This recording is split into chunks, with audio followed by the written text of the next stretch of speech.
Kalifornia w ogniu, setki zwierząt czeka na ratunek. Pożary w Kalifornii niszczą wszystko na swojej drodze. Ewakuacje, straty i dramat tysięcy ludzi. Ale to nie tylko ich tragedia. Setki zwierząt, porzuconych lub ocalonych w ostatniej chwili, trafiają do przepełnionych schronisk. Wolontariusze walczą dzień i noc, by ocalić życie tych, którzy nie mogą uciec. Brakuje miejsc, jedzenia, lekarstw. Każda pomoc się liczy. Pryszczyca atakuje Europę. Czy hodowcy są gotowi na najgorsze? W Niemczech wykryto ognisko jednej z najbardziej zakaźnych chorób zwierząt parzystokopytnych – pryszczycy. Czy wirus przedostanie się do Polski? Jakie działania podjęły służby weterynaryjne? Masowe wybijanie zwierząt, straty finansowe i panika wśród hodowców? Czy grozi nam kolejny kryzys?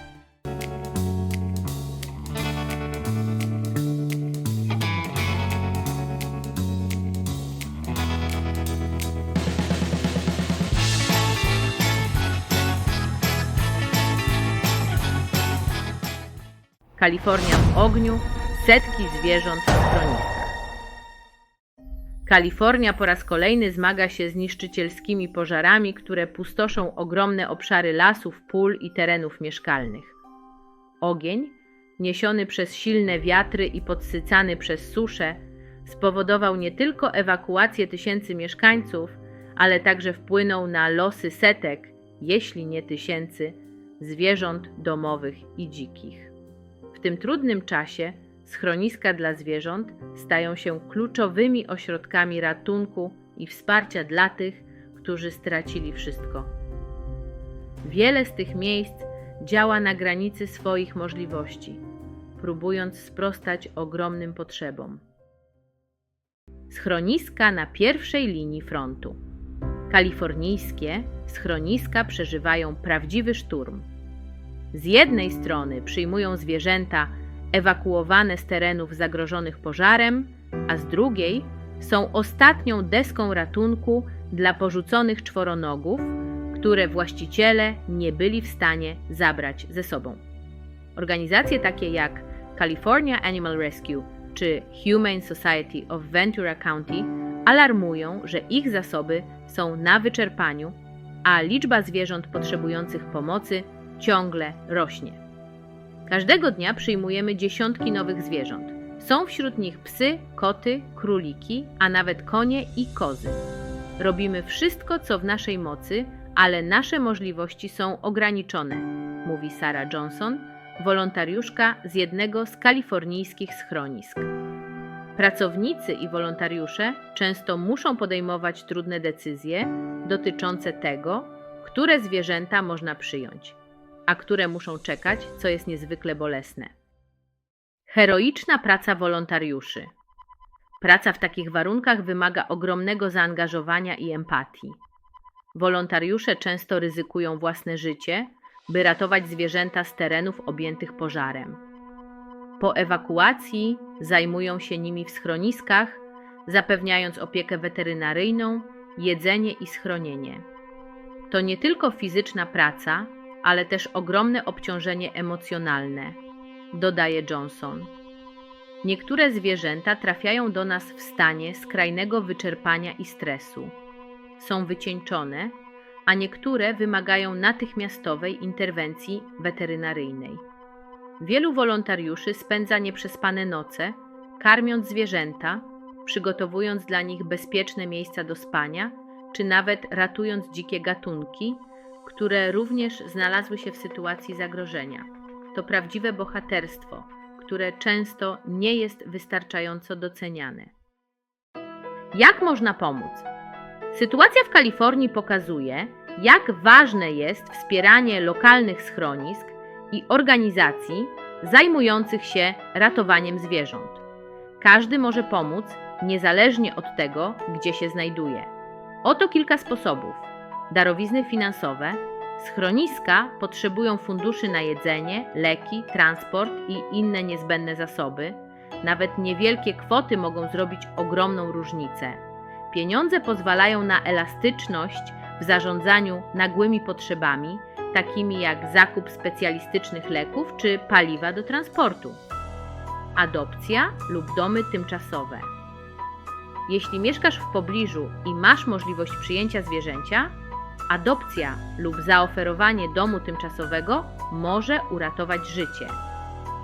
Dzięki temu schroniska zyskują przestrzeń dla kolejnych zwierząt potrzebujących pomocy. Wsparcie rzeczowe. Schroniska potrzebują m.in. karmy, koców, misek czy środków czystości. Przed przekazaniem darów warto skontaktować się z konkretną organizacją i zapytać, czego najbardziej potrzebują. Często przydatne są również klatki transportowe, smycze czy materiały opatrunkowe. Wolontariat. Nawet kilka godzin pracy w wolontariacie może odciążyć przepracowany personel schronisk. Pomoc może obejmować wszystko, od sprzątania klatek, po spacerowanie z psami, czy pomoc przy organizacji ewakuacji, udostępnianie informacji. Nawet jeśli nie możesz pomóc materialnie, szerzenie informacji na temat potrzeb schronisk może przyciągnąć innych darczyńców czy wolontariuszy. Odpowiedzialność społeczna. W obliczu kryzysu klimatycznego i coraz częstszych ekstremalnych zjawisk pogodowych konieczne jest budowanie świadomości społecznej na temat losu zwierząt dotkniętych katastrofami naturalnymi. Pożary w Kalifornii to nie tylko dramat ludzi, ale też przypomnienie, jak ważne jest planowanie ewakuacji uwzględniającej potrzeby zwierząt. Odpowiedzialność spoczywa także na władzach, które powinny zapewnić odpowiednie środki i plany działania w sytuacjach kryzysowych. Organizacje ekologiczne apelują o większe inwestycje w prewencję pożarów oraz lepsze zarządzanie terenami leśnymi. Kluczowe jest również edukowanie społeczeństwa na temat zachowania w sytuacjach awaryjnych, aby minimalizować ryzyko zarówno dla ludzi, jak i zwierząt. Los setek podopiecznych kalifornijskich schronisk zależy teraz od solidarności i wsparcia, jakie okażą im ludzie na całym świecie. Każda pomoc, niezależnie od skali, może pomóc uratować życie tych, którzy nie są w stanie sami się obronić. To czas, by pokazać, że potrafimy być odpowiedzialni nie tylko za siebie, ale także za naszych mniejszych braci. Wspólne działania mogą zmienić ich los i dać nadzieję na lepszą przyszłość. Kochasz zwierzęta? Odkryj największą platformę dla miłośników zwierząt. Portal Geozo to 1500 artykułów o zdrowiu, wychowaniu i żywieniu zwierząt. Ale to nie wszystko. Akademia Geozo to profesjonalne kursy online i książki dla właścicieli i pasjonatów zwierząt. A w naszym sklepie zoologicznym znajdziesz najlepsze produkty dla swojego pupila w dobrej cenie. Wejdź na geozo.pl i zadbaj o swojego pupila jak ekspert. Z miłości do zwierząt wszystko dla nich w jednym miejscu. Link do portalu w opisie filmu. Pryszczyca zwierząt parzystokopytnych atakuje w Europie. Czym jest pryszczyca? Pryszczyca to jedna z najbardziej zakaźnych chorób wirusowych dotykających zwierzęta parzystokopytne, takie jak bydło, świnie, owce, kozy i dzikie zwierzęta kopytne. Choroba ta jest wywoływana przez wirusa z rodzaju aftowirus, należącego do rodziny Picornaviridae. Pryszczyca powoduje poważne problemy zdrowotne u zwierząt, w tym gorączkę, pęcherze na skórze i w jamie ustnej, co prowadzi do utraty apetytu, spadku produkcji mleka i masy ciała. Ponadto zakażone zwierzęta często cierpią na osłabienie, co może prowadzić do poważniejszych powikłań. Choć pryszczyca rzadko zagraża ludziom, jej skutki ekonomiczne są druzgoczące dla rolnictwa i przemysłu mięsnego. Epidemie pryszczycy mogą powodować masowe wybicia zwierząt, co ma destrukcyjny wpływ na lokalne społeczności i rynki. Sytuacja w Europie. Europa od dekad walczy z zagrożeniem pryszczycą, choć dzięki restrykcyjnym środkom bioasekuracji i szczepieniom udało się znacznie ograniczyć jej występowanie. W przeszłości wybuchy epidemii w Wielkiej Brytanii 2001 oraz w innych krajach europejskich spowodowały masowe wybijanie zwierząt, co wywołało olbrzymie straty finansowe i społeczne. Epidemia w Wielkiej Brytanii doprowadziła do wybicia ponad 6 milionów zwierząt, co zrujnowało wiele gospodarstw rolnych. W ostatnich latach Europa była stosunkowo wolna od tej choroby, choć ogniska pryszczycy zdarzają się sporadycznie w regionach graniczących z krajami, gdzie wirus jest endemiczny. Szczególnie kraje Europy Wschodniej muszą być czujne, monitorując przypadki choroby w regionach przygranicznych. Ogniska pryszczycy w Niemczech. W styczniu 2025 roku w Brandenburgii, regionie graniczącym z Polską, potwierdzono przypadki pryszczycy u bydła. Było to pierwsze ognisko choroby w Niemczech od wielu lat, co wywołało alarm wśród niemieckich służb weterynaryjnych.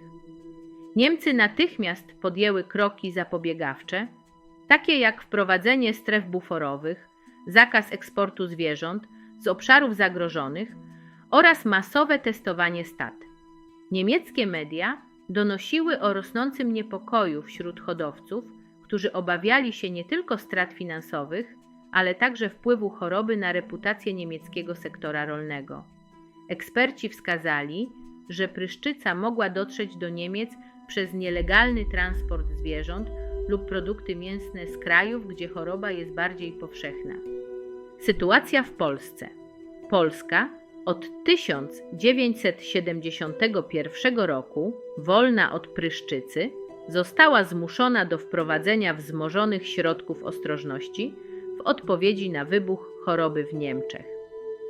Inspekcja weterynaryjna zintensyfikowała kontrole na granicy, a hodowcy zostali zobowiązani do przestrzegania środków bioasekuracji, takich jak dezynfekcja pojazdów i ograniczanie kontaktu zwierząt z dzikimi kopytnymi. Polska znajduje się w strefie szczególnego ryzyka ze względu na częsty transport międzynarodowy oraz bliskość granic z Niemcami i innymi krajami Unii Europejskiej. Choć w Polsce nie odnotowano przypadków pryszczycy, zagrożenie pozostaje realne. Bliskość granicy z Niemcami oraz częsty transport zwierząt zwiększają ryzyko wprowadzenia wirusa.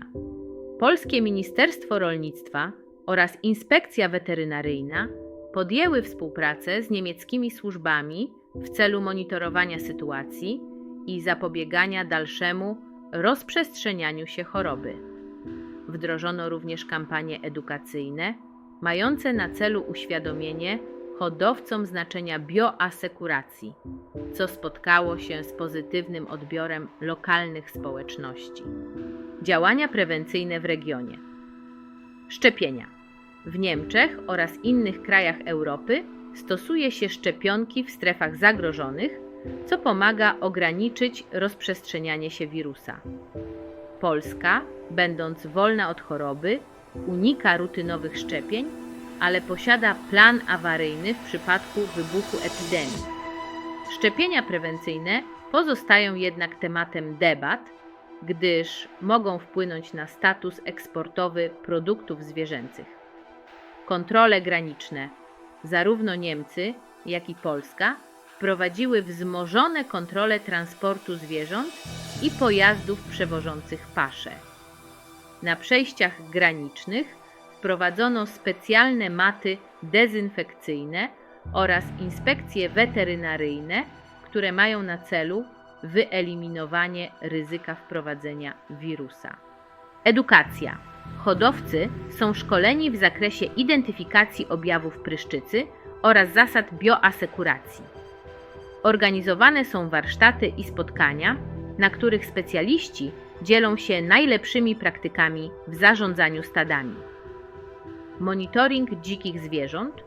Z powodu ryzyka rozprzestrzeniania się wirusa przez dzikie kopytne prowadzone są badania nad dziką fauną w regionach przygranicznych.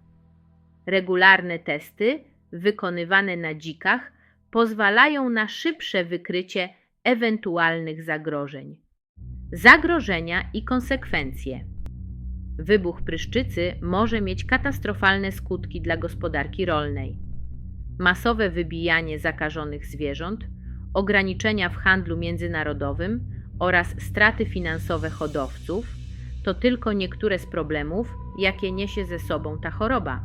Dodatkowo, pryszczyca może wpłynąć na zaufanie konsumentów do produktów pochodzenia zwierzęcego, co prowadzi do dalszych strat ekonomicznych.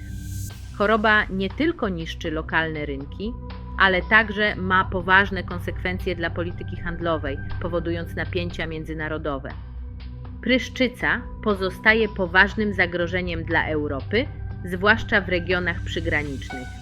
Współpraca międzynarodowa, edukacja oraz środki bioasekuracji są kluczowe w zapobieganiu rozprzestrzenianiu się tej choroby.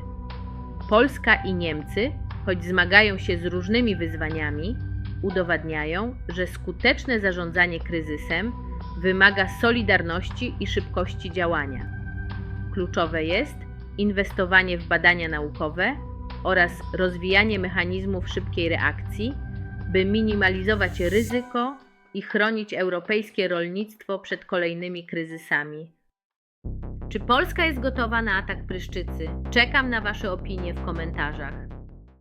Jeżeli podobał Ci się film, to zostaw łapkę w górę, subskrybuj nasz kanał i kliknij w dzwoneczek, aby nie przegapić kolejnych naszych filmów.